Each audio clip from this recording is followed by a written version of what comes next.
Hey everybody, it's Jason Blaha here, and today I want to chat with you guys a little bit about the problem of lockout work for raw lifting. And people need to understand a lot of lockout work in partials came primarily from the equipped powerlifting world, where people are wearing suits and things that literally add hundreds of pounds of force from the bottom of exercises. Okay, so you need to understand that the strength curves are completely different. Now, bands and chains are a different situation because bands and chains can be helpful with rate of force production because of the accommodating resistance. So that's a different topic, and those do have their place for lifters who are trying to learn to lift faster. Okay, but you are still doing a full range of motion on those exercises. So we need to be very, very clear there of what's going on. Okay, just so that we understand this. And I'm not saying all your exercises need to be crazy long range of motion. It's just that it would behoove you if most of them are. So when you start looking at a lot of these big lifts and you realize that most people are weakest on most exercises near the bottom. Okay, and it makes sense. Like, look at the bench presses. You watch me doing that. Watch even these tricep extensions as you watch me doing those. What's going on? I think it's very obvious what's going on.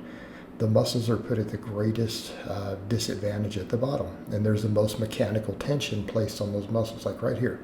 Where do the triceps have the most mechanical tension? At the bottom. They're being stretched. They're at a disadvantage, okay?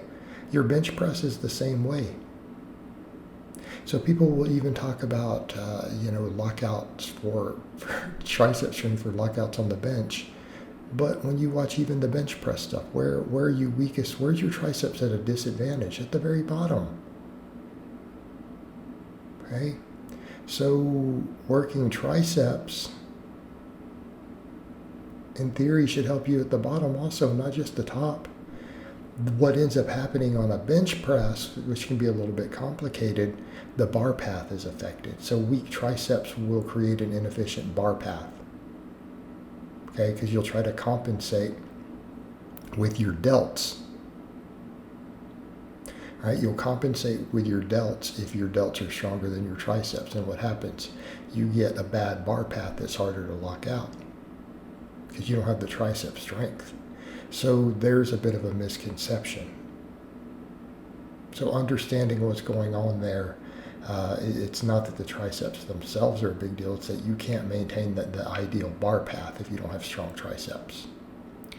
But overall, all the muscles are really at the most disadvantage at the bottom. So it's really where you should be training. If you want big raw lifts, if you can get explosive enough out of the bottom, okay, if you get explosive enough out of the bottom by training pauses, training long ranges of motion, you're going to have the most strength. And also that creates the most muscle mass. And what creates your highest potential for force production? Muscle tissue, hypertrophy.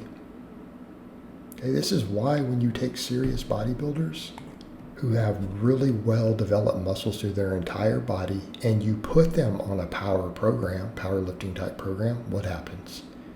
They end up having elite lifts very, very, very fast. Okay? And I mean, you can take guys who've done nothing but hypertrophy work of 8+ type reps for years and years and years, and they've gotten really big and really thick. What happens?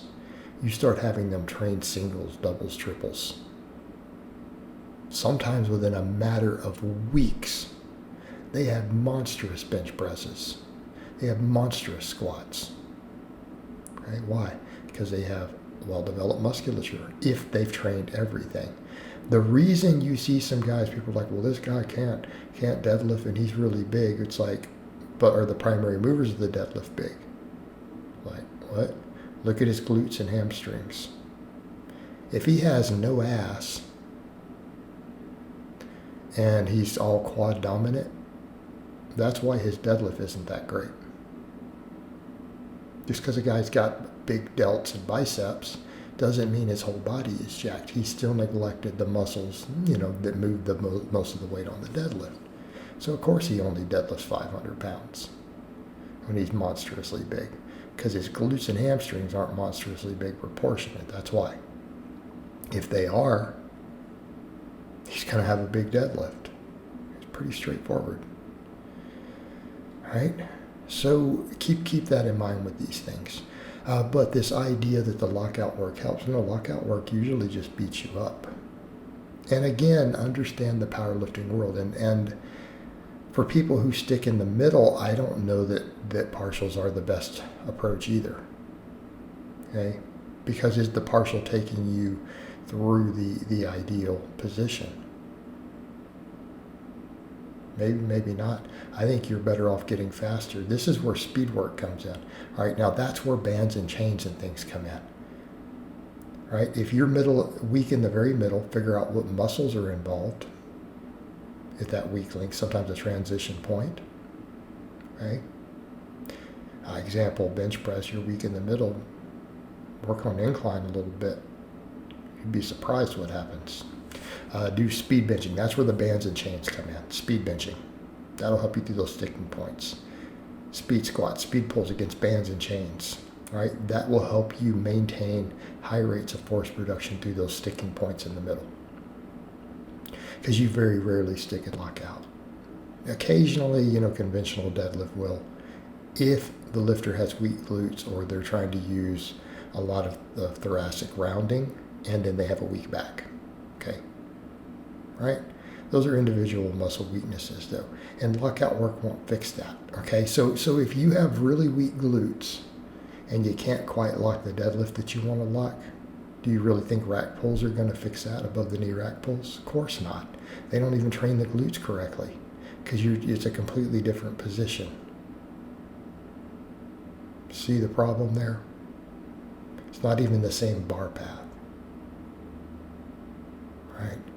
So my advice to most people, unless you have a specific weakness, just keep getting bigger. Train these exercises through full ranges of motion. Okay? Get strong out of the bottom of lifts so that you can get the weight moving quickly when you do need to max. And just focus on building up all your weak links. Okay? Because if you build all the weak links, then you're going to be in a good place anyways. It's like if your weak links are causing you to have a weak lockout, such as again, your triceps creating a bad bar path because they're not strong enough for the lockout on a bench, then do tricep work. Okay? Hypertrophy your triceps. If your glutes are giving you a soft lockout on the deadlift when you go heavy, train your glutes. Get your glutes bigger. Right? These are viable solutions. All this overload training and lockout work, I'm not saying it can't help some, it's just not efficient. It's going to give you less results than if you just did these other things. All right, guys, but that's really all I have to say on that today. I hope it's been informative, and I'll talk to you guys next time.